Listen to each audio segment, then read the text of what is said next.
அண்மைச் செய்தி. அரசு ஊழியர்கள், ஆசிரியர்கள் மற்றும் பணியாளர்களை நம்ப வைத்து ஏமாற்ற வேண்டாம் என விஜய் தெரிவித்திருக்கிறார். அரசு ஊழியர்கள், ஆசிரியர்கள் மற்றும் பணியாளர்களை நம்ப வைத்து ஏமாற்ற வேண்டாம் என தவிக தலைவர் விஜய் தெரிவித்திருக்கிறார். அரசு ஊழியர்கள், ஆசிரியர்கள் மற்றும் பணியாளர்களை நம்ப வைத்து ஏமாற்ற வேண்டாம் என தவிக தலைவர் விஜய் தெரிவித்திருக்கிறார்.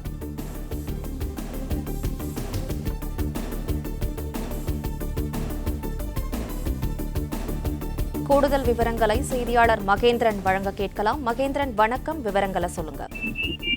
அரசு ஊழியர்கள், ஆசிரியர்கள் மற்றும் அரசு பணியாளர்கள் பழைய ஓய்வூதிய திட்டத்தை அமல்படுத்துதல், உயர்கல்வி சார்ந்த ஊக்க ஊதிய உயர்வு, முடக்கி வைக்கப்பட்ட சரண் விடுப்பு ஒப்படைப்பு உள்ளிட்ட பல்வேறு கோரிக்கைகளை முன்வைத்து பல வருட காலமாக போராடி வருவதாகவும், ஜாக்டோ ஜியோ கூட்டமைப்பின் காரணமாக நீண்ட காலமாக அவர்கள் போராடி வருகின்றனர். இந்நிலையில் அவர்களை ஏமாற்ற வேண்டாம், ஜாக்டோ ஜியோ அமைப்பினருடைய போராட்டமானது இந்த காலமாக நடைபெற்று வரக்கூடிய ஒன்று.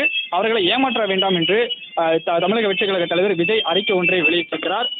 குறிப்பாக ஜாக்டோ ஜியோ போராட்டம் என்பது தமிழகத்தில் வாழ்ந்து வரும் லட்சக்கணக்கான குடும்பங்கள் சார்ந்த நல்வாழ்வு மற்றும் வாழ்வாதாரம் சார்ந்த போராட்டம். இதை அரசியல் கண்கொண்டோ ஆட்சி அதிகார கண்கொண்டோ நோக்கவே கூடாது. லட்சக்கணக்கான குடும்பங்களை மனதில் வைத்து முற்றிலும் மனிதாபமான அடிப்படையில் மட்டுமே அணுக வேண்டும் என்று அவர் குறிப்பிட்டிருக்கிறார். மேலும் 2021ஆம் ஆண்டு சட்டமன்ற தேர்தலுக்காக மட்டும் ஜாக்டோ ஜியோ கூட்டமைப்பை கெஞ்சி கூத்தாடியும் பழைய ஓய்வூதிய திட்டத்தை ஆட்சிக்கு வந்ததும் அமல்படுத்துவோம் என்று கூறி தற்போது தேர்தல் அறிக்கையிலும் அவர் ஆட்சிக்கு வருவதற்கு முன்பாக தேர்தல் அறிக்கையிலும் 309வது வாக்குறுதியாக வெளியிட்டு நம்பிக்கையை ஏற்படுத்திவிட்டு இப்போது கோரிக்கையை நிறைவேற்றாமல் லட்சக்கணக்கான குடும்பங்களை திமுக அரசு ஏமாற்றி விடுவதாக விஜய் நேரடியாக விமர்சனத்தை முன்வைத்திருக்கிறார். மேலும் பழைய ஓய்வூதிய திட்டமானது ராஜஸ்தான், மேற்கு வங்கம், ஜார்க்கண்ட், சத்தீஸ்கர், பஞ்சாப், இமாச்சல பிரதேசம் உள்ளிட்ட 6 மாநிலங்களில் மீண்டும் நடைமுறைப்படுத்தப்பட்டுள்ளது.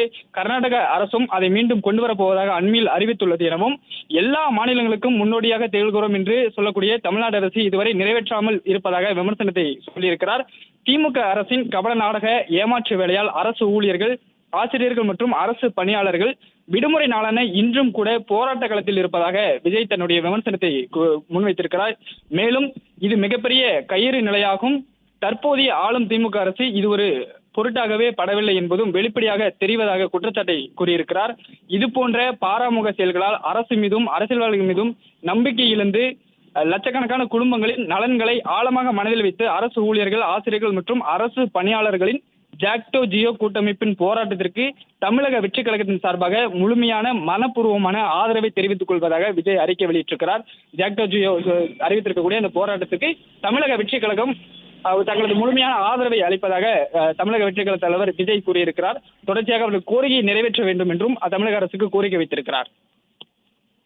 பிளே ஸ்டோர் மற்றும் ஆப் ஸ்டோரில் இருந்து பாலிமர் செயலியை QR கோடு மூலம் பதிவிறக்கம் செய்யுங்கள். செய்திகளை உடனுக்குடன் பெறுங்கள்.